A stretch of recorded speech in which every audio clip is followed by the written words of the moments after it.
শুরুতেই নজর রাখা যাক লোকসভা ভোটের নির্ঘণ্ট ঘোষণা না হলেও কার্যত প্রার্থী তালিকা ঘোষণা হয়ে গেল বিজেপি। গেরুয়া ব্রিগেডে তারা প্রার্থী তালিকা ঘোষণা করেছে এবং ভোটের দিন ঘোষণার আগেই প্রথম দফায় প্রার্থী তালিকা ঘোষণা করা হয়। 195 আসনে প্রার্থী ঘোষণা। বিজেপির বারাণসী থেকে লড়াই করবেন প্রধানমন্ত্রী নরেন্দ্র মোদী। গান্ধীনগর থেকে প্রার্থী হচ্ছেন অমিত শাহ। আমেঠি থেকে লড়াই করবেন স্মৃতি ইরানি এবং বাংলার 20টি আসনে প্রার্থী ঘোষণা ইতিমধ্যে করা হয়েছে। বাংলার 20টি আসনে ঘোষণা করা হয়েছে প্রার্থী। এবং যে তালিকা এই মুহূর্তে আপনাদের সামনে আমরা তুলে ধরছি,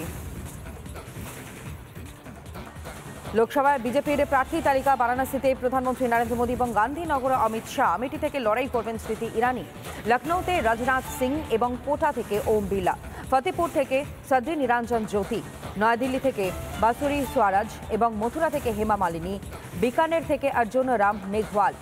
বিদিশা থেকে শিবরাজ সিং চৌহান এবং ত্রিপুরা পশ্চিম থেকে বিপ্লব দেব।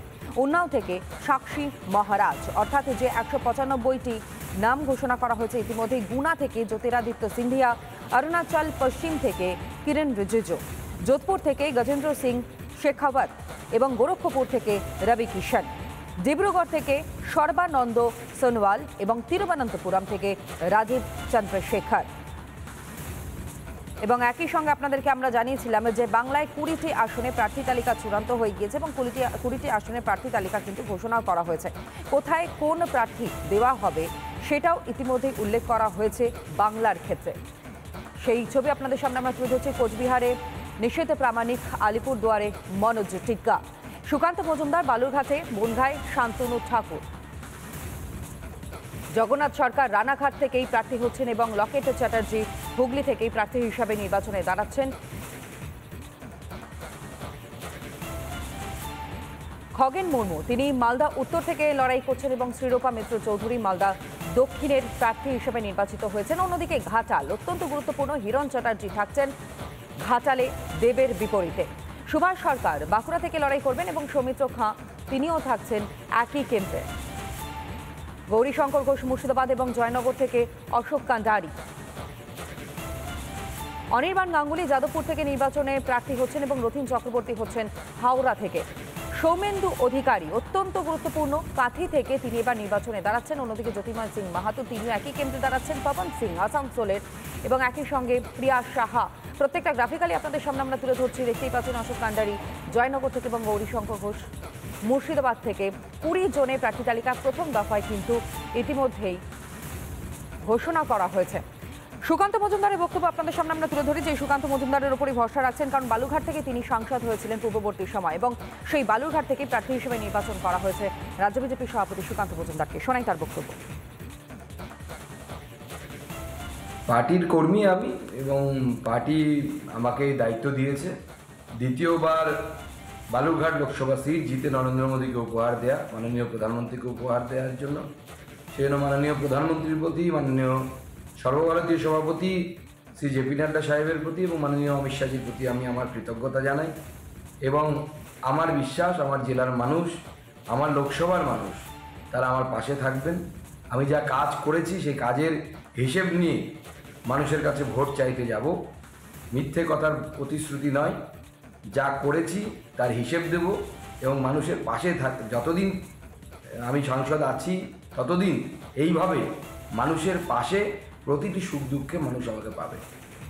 বাঁকুড়া থেকে সুভাষ সরকারের বক্তব্য আপনাদের সামনে আমরা তুলে ধরি। সুভাষ সরকার কি বলছেন প্রার্থীর নাম ঘোষণার পর, শুনুন। 2024 লোকসভা নির্বাচনে পুনরায় মনোনয়ন পাওয়ার জন্য আমি পার্লামেন্টারি বোর্ড অফ বিজেপি, তার সঙ্গে সঙ্গে ভারতীয় জনতা পার্টির সমস্ত নেতৃবৃন্দ এবং ভারতবর্ষের প্রধানমন্ত্রী, গৃহমন্ত্রী এবং রাষ্ট্রীয় অধ্যক্ষকে আমি অনেক অনেক ধন্যবাদ জ্ঞাপন করছি এবং বাঁকুড়ার মানুষের কাছে পুনরায় নির্বাচিত হওয়ার জন্য আশীর্বাদ চাইছি, যাতে আমি বাঁকুড়া, পশ্চিমবঙ্গ এবং সারা ভারতের জন্য মানুষের সেবা করতে পারি। সুভাষ সরকারের বক্তব্য আপনাদের সামনে তুলে ধরলাম এবং একই সঙ্গে সৌমিত্র খাঁ বিষ্ণুপুরের থেকেই নির্বাচনে লড়াই করেছিলেন 2019 এবং সেই কেন্দ্র থেকে নির্বাচিত হচ্ছেন প্রার্থী হিসেবে সৌমিত্র খাঁ। কি বলছেন শুনুন। একজন কর্মী হিসাবে সত্যি পৃথিবীর সর্ববৃহৎ পার্টির একটা প্রার্থী হতে পেরেছে বিষ্ণুপুর লোকসভায়।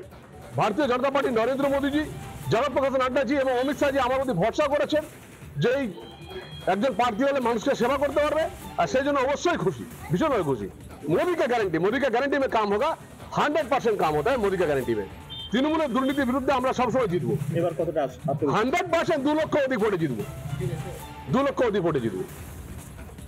অন্যদিকে মালদা দক্ষিণ থেকে বিজেপির প্রার্থী তালিকায় নাম রয়েছে শ্রীরূপা মিত্র চৌধুরী। তিনি কি বলছেন শুনুন, কতটা আত্মবিশ্বাসী তিনি। বিশ্বের সবচাইতে বড় দল, সেই দল আমার উপরে আস্থা রেখেছে, তার জন্য আমি আমাদের রাষ্ট্রীয় অধ্যক্ষ মাননীয় শ্রী জগৎপ্রকাশ নাড্ডাজিকে আমি এত দূর থেকে তাকে কৃতজ্ঞতা জানাচ্ছি, এবং সেই সঙ্গে আমাদের দেশের যাকে আমরা বিশ্বের সবচাইতে বড় নেতা বলে মনে করি, আমাদের প্রধানমন্ত্রী শ্রী নরেন্দ্র মোদীজি, তার এই নির্বাচনে আমাকে যোগদান করার অংশগ্রহণ করার যে এই অপরচুনিটি উনি দিয়েছেন, তার জন্য আমি ভীষণভাবে গর্বিত, আনন্দিত। আমি ওনাকে ধন্যবাদ জানাচ্ছি, কৃতজ্ঞতা জানাচ্ছি। অন্যদিকে বিজেপির প্রার্থী হয়ে খগেন মুর্মু, তিনি মালদা উত্তর থেকে নির্বাচনে প্রতিদ্বন্দ্বিতা করবেন। খগেন মুর্মুর বক্তব্য কি শুনুন। আমাদের দলের কেন্দ্রীয় সরকারের, বিশেষভাবে আমাদের দেশের প্রধানমন্ত্রী নরেন্দ্র মোদীজি, রাষ্ট্রীয় সভাপতি সম্মানীয় জেপি নাড্ডাজি এবং স্বরাষ্ট্রমন্ত্রী সম্মানীয় অমিত শাহজি, তাদের প্রতি আমি কৃতজ্ঞতা জানাচ্ছি। আজকে আমাকে এখানে এই লোকসভা অর্থাৎ মালদা উত্তর লোকসভা কেন্দ্রের প্রার্থী করার জন্য আমি আরেকবার আমাদের কেন্দ্রীয় নেতৃত্ব, রাজ্য নেতৃত্ব, জেলা নেতৃত্ব এবং জেলার একেবারে নিচে যারা কাজ করছেন বুথ পর্যন্ত, তাদের সবার প্রতি কৃতজ্ঞতা জানাচ্ছি। পাশাপাশি গৌরীশঙ্কর ঘোষের বক্তব্য আপনাদের সামনে তুলে ধরি। মুর্শিদাবাদ থেকে বিজেপির ক্যান্ডিডেট অর্থাৎ প্রার্থী হচ্ছেন গৌরীশঙ্কর ঘোষ। মোদীজির যে ডেভেলপমেন্ট, মোদীজির যে উন্নয়নের যোজনা, তার প্রতি আস্থা রাখছে, ভরসা রাখছে। এই জেলার সংখ্যালঘু মানুষেরাও চাইছে বিজেপির সরকার হোক। তাই আমাদের লক্ষ্য হবে প্রত্যেক সংখ্যালঘু এলাকার মানুষের কাছে আবেদন রাখা, সংখ্যাগুরু মানুষের কাছে আবেদন রাখা, এক কথায় জাতপাত ধর্ম বর্ণ নির্বিশেষে প্রত্যেককে নিয়ে নির্বাচনে লড়াই করে দুর্নীতিগ্রস্ত সরকারের বিরুদ্ধে জনমতকে প্রতিফলিত করা, মোদীজির উন্নয়নকে এলাকায় বাস্তবায়ন। 42-42 লক্ষ্য নিয়ে এগোচ্ছে গেরুয়া ব্রিগেড। বোলপুর থেকে প্রার্থী ঘোষণা করা হয়েছে প্রিয়া সাহাকে। প্রিয়া সাহার বক্তব্য শোনাবো।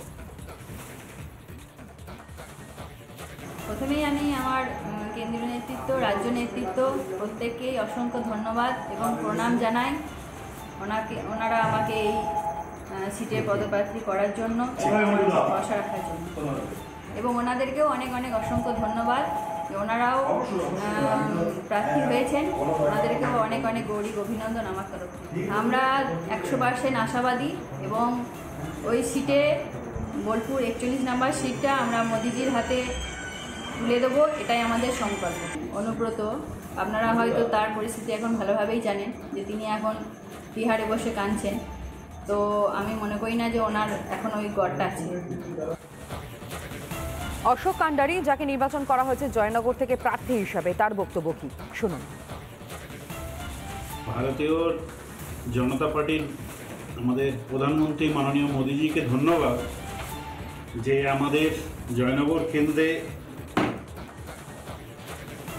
কেন্দ্রকে আমরা আবার জিতিয়ে মোদীজিকে আমরা উপহার দিতে চাই। আগের পুনরাবৃত্তি না ঘটিয়ে খুন, সন্ত্রাস, ভোট লুট সেগুলোকে প্রতিরোধ করে মায়েদের, বোনেদের সম্মান রক্ষা করার জন্য সবাই ঝাঁপিয়ে পড়বে। আশা করছি আমরা নিশ্চিতভাবে জয়লাভ।